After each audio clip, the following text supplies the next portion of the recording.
describe him to me. And Muslim, look at the description of your Rasul. And for some, this would be the first time you hear what your Prophet looked like.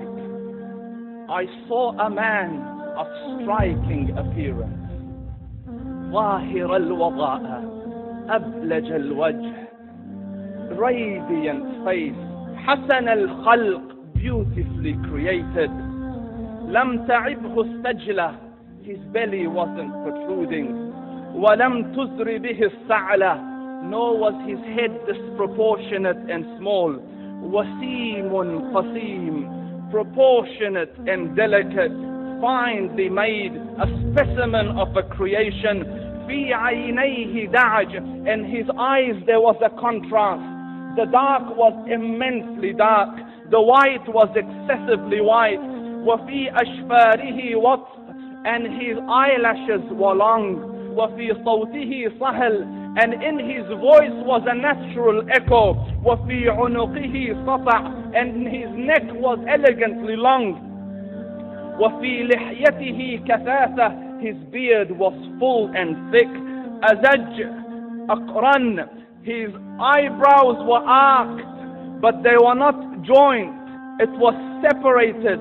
In صمت فعليه الوقار, when he was silent, dignity covered him.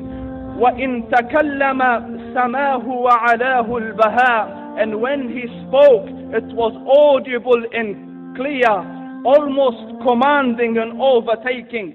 أجمل الناس وأبهاهم من بعيد, from afar the most striking and outstanding in appearance. وأحسنهم وأجملهم من قريب, and when he came near, the best of them and the most handsome of them in closeness. حلو المنطق, so such an exalted and sweet level of logic. Like when he used to speak, it was so coherently logical, it was smooth and easy to understand.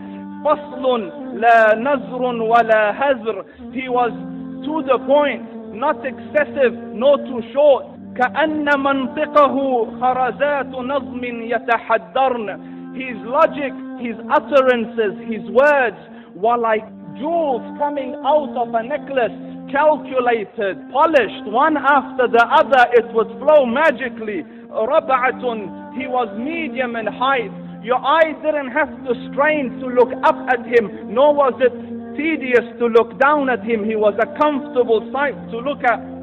له رفقاء يحفون به, he had friends, the people that were with him, they were working around him to try to serve and protect him. إن قال سمعوا لقوله, when he used to say something, they used to hearken to what he used to say. وإن أمر تبادروا إلى أمره, when he commanded, they used to compete to fulfill the command. This is Muhammad Rasulullah. This is Muhammad Rasulullah. Anas ibn Malik says, he says, I came out one night, I came out one night, it was the full moon night.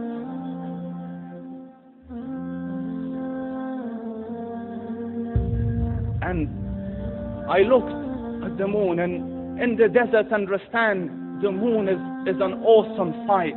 It is smooth, it is radiant, it is clear, it is gentle compared to the scorching sun of which they are used to.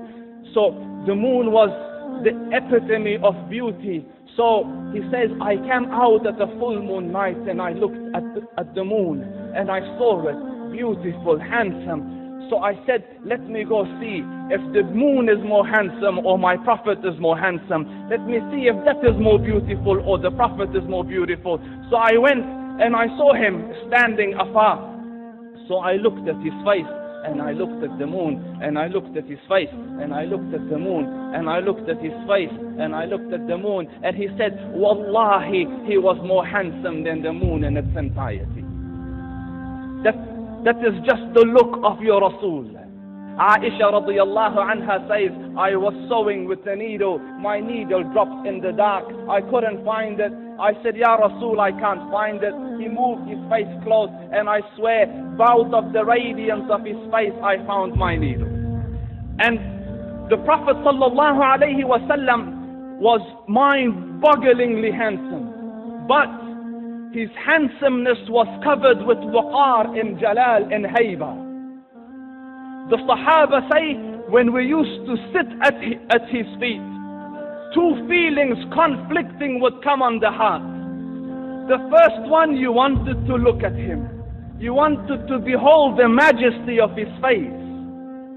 And when you wanted to look up, shyness used to overtake you, so you used to look down. Amr ibn al-As says, I sat with him many times, but if you ask me to describe his face, I can't describe it.